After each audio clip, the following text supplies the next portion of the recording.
نحمده ونصلي على رسوله الكريم اما بعد قال الله تعالى وإنا إن شاء الله لمهتدون۔ معزز حاضرین، فضائل اعمال میں آج کے درس میں ہم انشاءاللہ کی فضیلت، اس کی برکت جانیں گے۔ انشاءاللہ یہ ایک مختصر سا کلمہ ہے، مگر اس کا اثر، اس کا پاور، اس کی طاقت بہت زیادہ ہے۔ انشاءاللہ یہ کلمہ اسی امت میں نہیں بلکہ پچھلی شریعت میں، پچھلی امتوں میں بھی اس کلمے کا استعمال انبیاء علیہم الصلاۃ نے کیا ہے۔ انشاءاللہ کا معنی کیا ہے؟ انشاءاللہ کا معنی ہے اگر اللہ چاہے تو۔ اکثر و بیشتر لوگ عربی میں انشاءاللہ لکھتے وقت یا اردو میں انشاءاللہ لکھتے وقت غلط لکھتے ہیں۔ اس طرح لکھتے ہیں، الف نون اس کے ساتھ شین کو ملا دیتے ہیں، جبکہ الف نون اسپیس دینا ہے، پھر شاء اللہ اس کو ملا کر لکھنا ہے۔ ورنہ اگر صرف ملا کر لکھ دیں گے تو اس کا معنی ہو جاتا ہے اللہ کا پیدا ہونا، نعوذ باللہ من ذالک۔ تو انشاءاللہ میں ان کو اسپیس دیں گے، اگر شاء اللہ، اللہ چاہا تو۔ ایک مومن کو اپنی زندگی اور اپنے مستقبل کے امور اللہ تعالیٰ کی مشیت کے تابع رکھنا چاہیے، اور یہی عقیدہ بھی ہونا چاہیے۔ یعنی اس دنیا میں جو کچھ ہوتا ہے وہ اللہ کی مشیت سے ہوتا ہے، اللہ جب چاہتا ہے تبھی ہوتا ہے۔ حتیٰ کہ ایک پتے کا گرنا ہو، ایک تنکے کا اڑنا ہو، یا پھر کسی بھی طرح کا دھول کا اڑنا ہو، یہ اللہ کی اجازت کے بغیر نہیں ہوتا۔ حتیٰ کہ پانی کا ایک قطرہ بھی کہیں اور سے اڑتے ہوئے، ہواؤں سے اڑتے ہوئے نیچے زمین پر گرتا ہے تو یہ اللہ تعالیٰ کی مشیت میں ہوتا ہے، اللہ تعالیٰ کی اجازت سے ہوتا ہے، اللہ کے حکم سے ہوتا ہے کہ اس پانی کے ایک قطرے کو زمین کے اسی جگہ میں جا کر گرنا ہے۔ وَعِندَهُ مَفَاتِحُ الْغَيْبِ لَا يَعْلَمُهَا إِلَّا هُوَ۔ اللہ کے پاس غیب کی کنجیاں ہیں، یہ کنجیاں اللہ کے علاوہ کوئی اور نہیں جانتا۔ انشاءاللہ پچھلے انبیاء میں بھی، پچھلی شریعتوں میں بھی جیسا کہ استعمال ہوتا تھا۔ حضرت موسیٰ علیہ السلام جب مصر سے مدین آئے، آپ کو غلطی سے کسی ایک آدمی کو، بنی اسرائیل کے فرعونی ایک آدمی کو آپ نے ایک مکہ مارا تھا، اللہ کے حکم سے وہ انتقال ہو گیا، مر گیا۔ تو فرعون کو اور فرعونیوں کو خبر ہونے کی وجہ سے، اطلاع ہونے کی وجہ سے موسیٰ علیہ السلام مصر سے مدین آ گئے۔ مدین یہاں پر حضرت شعیب علیہ السلام رہا کرتے تھے۔ ان کی دو بیٹیاں تھیں۔ شعیب علیہ السلام کہا جاتا ہے کہ نابینا ہیں، ان کے نبی ہونے، نبی نہیں ہونے میں اختلاف ہے۔ شعیب علیہ السلام کی دو بیٹیاں، واقعہ طویل ہے، مدین میں کنویں کے پاس انتظار کر رہی تھیں پانی اپنی بکریوں کو سیراب کرنے کے لیے۔ موسیٰ علیہ السلام نے ان کی مدد کی، پھر بیٹیاں جا کر باپ کے پاس واقعہ بتایا، باپ نے بلا بھیجا۔ موسیٰ علیہ السلام جب آئے تو دونوں کے درمیان ایک معاملہ طے ہوتا ہے۔ ایک تو شعیب علیہ السلام اپنی ایک بیٹی سے نکاح کروانے کا ارادہ کرتے ہیں، اور دوسرا جو ہے وہ یہ کہ بطور مہر آپ ہمارے پاس 8 سال کیا کریں گے؟ خدمت کریں گے، یعنی یہاں کی دیکھ بھالی آپ کریں گے۔ تو موسیٰ علیہ السلام نے اس پر تیار ہو گئے، اور یہاں پر جب شعیب علیہ السلام نے کہا کہ تم ہمارے پاس رہیں گے تو آپ نے ایک جملہ استعمال کیا، سَتَجِدُنِي إِن شَاءَ اللَّهُ مِنَ الصَّالِحِينَ۔ تم مجھے اگر اللہ چاہا تو نیک لوگوں میں سے پائیں گے، یعنی عہد کو توڑنے والا نہیں پائیں گے بلکہ عہد کو پورا کرنا والا پائیں گے۔ اور یہ انشاءاللہ ہی کی برکت تھی کہ موسیٰ علیہ السلام شعیب علیہ السلام کے پاس تقریباً 10 سال خدمت انجام دیے۔ تو معلوم یہ ہوا کہ انشاءاللہ پچھلی امتوں میں بھی اس کا استعمال ہوتا تھا۔ حضرت ابراہیم علیہ السلام نے خواب دیکھا۔ کیا خواب دیکھا کہ بچے کو اپنے بیٹے اسماعیل کو ذبح کر رہے ہیں۔ جب ابراہیم علیہ السلام نے اپنی اس وحی کی خبر کی، خواب کی خبر کی، تو بیٹے نے جواب میں کہا افعل یا ابتی افعل ما تؤمر ستجدنی انشاء اللہ من الصابرین۔ میرے ابا، تمہیں جو حکم دیا گیا ہے تم کر گزرو، تم اس معاملے میں مجھے صبر کرنے والا پائیں گے اگر اللہ چاہا تو معلوم یہ ہوا کہ ابراہیم علیہ السلام کی شریعت میں بھی یہ کلمہ استعمال ہوتا تھا۔ حاضرین، کام چاہے کتنا بھی آسان ہو، کام چاہے اس کام کے لیے اسباب کتنے بھی مہیا ہوں، اس کے باوجود بھی ایک مومن کو انشاءاللہ کہنا چاہیے۔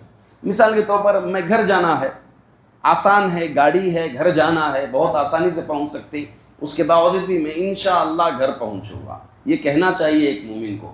اسباب سب ہونے کے باوجود انشاءاللہ میں یہاں سے قرآن اٹھاؤں گا، انشاءاللہ میں یہ چیز کر گزروں گا، یعنی اپنے مستقبل کے معاملے کو انشاءاللہ کہہ کر کے مومن کو اپنی مشیت، اس معاملے کو اللہ تعالیٰ کی مشیت میں ڈھکیلنا چاہیے۔ دیکھیں حضرت یوسف علیہ السلام، پورا واقعہ طویل ہے، بچپن میں ان کے ساتھ جو بیتا، پھر جو ہے مصر کے آپ خزانچی بن گئے، یعنی وہاں کے خزانے کے بادشاہ بن گئے یوسف علیہ السلام۔ جب ان کے والدین اور 11 بھائی جب داخل ہو رہے تھے مصر کے اندر، تو یوسف علیہ السلام نے اپنے والد سے کیا کہا؟ ادخلوا مصر انشاء اللہ آمنین، تم مصر میں داخل ہو جاؤ اگر اللہ تعالیٰ چاہے تو پورے امانت کے ساتھ۔ دیکھیں وقت کے بادشاہ پوری سہولتیں کروا سکتے ہیں، پورے سیف میں اور سیکیورٹی میں اپنے والدین کو اور بھائیوں کو لا سکتے ہیں، اس کے باوجود بھی یوسف علیہ السلام نے کیا کہا؟ ادخلوا مصر انشاء اللہ آمنین، تم امن و امان کے ساتھ اگر اللہ چاہے تو داخل ہو جاؤ۔ تو اس سے معلوم ہوا انشاءاللہ اگر اسباب ہو تو بھی استعمال کرنا چاہیے۔ انشاءاللہ کہنے سے مشکل ناممکن کام آسان ہو جاتا ہے۔ موسیٰ علیہ السلام کے دور میں بنو اسرائیل نے قتل ہو گیا تھا، بنو اسرائیلی ایک آدمی کا، تو اللہ تعالیٰ کا حکم یہ ہوا کہ گائیں ذبح کریں تو پھر مقتول اٹھ کر خبر کر دے گا کہ کس نے قتل کیا۔ تو اس سلسلے میں اس معاملے کو انہوں نے پیچیدہ کر لیا، کنجسٹڈ کر لیا معاملے کو، کوسچنز کر کے انہوں نے پوچھا کہ گائے کیسی ہونی چاہیے، جواب میں آیا جوان ہونا چاہیے، رنگ کیسا ہونا چاہیے، پیلا رنگ، صفرا، اسی طرح سے اس طرح کے کئی سوالات کر کے انہوں نے معاملے کو کنجسٹڈ کر لیا، مگر انہوں نے وَإِنَّا إِن شَاءَ اللَّهُ لَمُهْتَدُونَ کہا، اگر اللہ چاہے تو ہم ضرور اس چیز کو پالیں گے۔ بنو اسرائیل کے یہ انشاءاللہ کہنے کی برکت سے نتیجہ کیا ہوا کہ انہیں وہ گائے مل گئی اور قاتل کا پتہ بھی چل گیا۔ تو معلوم یہ ہوا کہ مشکل سے مشکل کام بھی انشاءاللہ کے کلمے کے ذریعے سے، اس کلمے کی برکت کے ذریعے سے آسان ہو جاتا ہے، اور ہاں اس کے برعکس آسان سے آسان کام بھی انشاءاللہ نہ کہنے کی وجہ سے مشکل ہو جاتا ہے۔ اللہ کے رسول صلی اللہ علیہ وسلم سے یہودیوں نے 3 سوالات کیے تھے، حدیث میں آتا ہے 3 سوالات کیے۔ پہلا سوال یہ تھا کہ روح کیا ہے، دوسرا سوال تھا اصحاب کہف کے بارے میں، اور تیسرا سوال تھا ذوالقرنین کون تھے۔ تو اللہ کے رسول صلی اللہ علیہ وسلم نے کہا کہ کل میں بتاؤں گا۔ آپ صلی اللہ علیہ وسلم نے انشاءاللہ نہیں کہا۔ صاحب احسن البیان کے مصنف جوناگڑی صاحب نے اس کو سبب نزول میں ذکر فرمایا ہے۔ تو وحی کا یہ سلسلہ انشاءاللہ نہ کہنے کی وجہ سے نبی کریم صلی اللہ علیہ وسلم کا 15 دن تک منقطع رہا۔ اس کے بعد اللہ رب العزت نے سورۃ الکہف کی آیت ہے، اللہ تعالیٰ نے سورۃ الکہف کے اندر پایا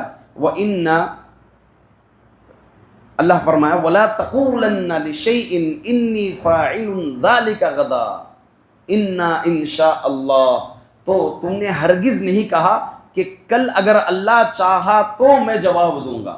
تم نے یہ نہیں کہنے کی وجہ سے اللہ تعالیٰ نے 15 دن تک وحی کے سلسلے کو روک لیا تھا۔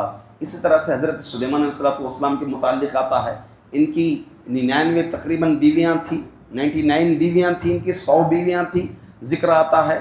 تو سلیمان علیہ السلام نے ایک رات یہ کہا کہ میں ابھی پوری بیویوں سے ملاقات ایک ایک کر کے کروں گا اور اور ہر ایک بیوی سے ایک ایک شہر سوار کو پیدا کروں گا، یعنی جو بھی بچہ پیدا ہوگا وہ اللہ کے راستے میں جہاد کے لیے قربان ہوگا۔ مگر سلیمان علیہ السلام نے انشاءاللہ نہیں کہا۔ بات سوچنے میں تھوڑا عجیب سا آپ شاید تصور کر رہے ہیں، اللہ رب العزت طاقت دینے والا ہے، قوت دینے والا اللہ تعالیٰ ہے، تو الغرض سلیمان علیہ السلام نے انشاءاللہ نہیں کہا۔ نتیجہ کیا ہوا؟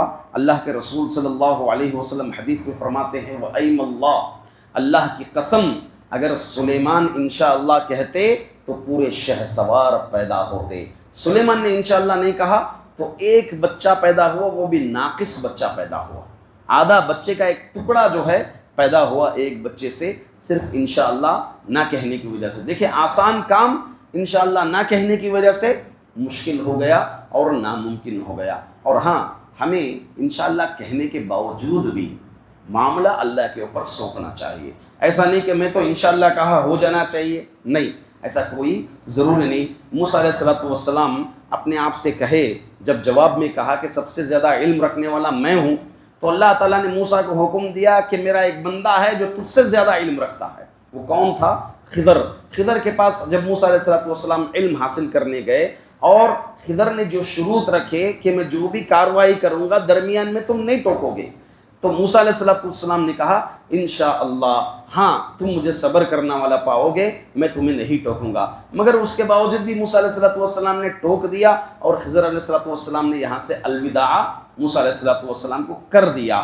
تو معلوم یہ ہوا انشاءاللہ کہنے سے کوئی ضروری نہیں کہ آپ کا کام ہو جائے، کیونکہ اللہ رب العزت کی اپنی مشیت ہے، اللہ تعالیٰ کی اپنی حکمت ہے، تو ایک مومن کو یہ عقیدہ رکھنا چاہیے۔ اللہ تعالیٰ سے دعا ہے کہ اللہ رب العزت اپنے ہر امور میں، مستقبل کے امور میں انشاءاللہ کہنے کی توفیق عطا فرمائیں، انشاءاللہ کی برکتیں اللہ تعالیٰ ہماری زندگی میں پیدا فرمائیں۔ اللہ تعالیٰ ہمارے صیام کو، ہمارے قیام کو، ہماری دعاؤں کو قبول فرمائیں۔ آمین۔ وآخر دعوانا ان الحمد للہ رب العالمین۔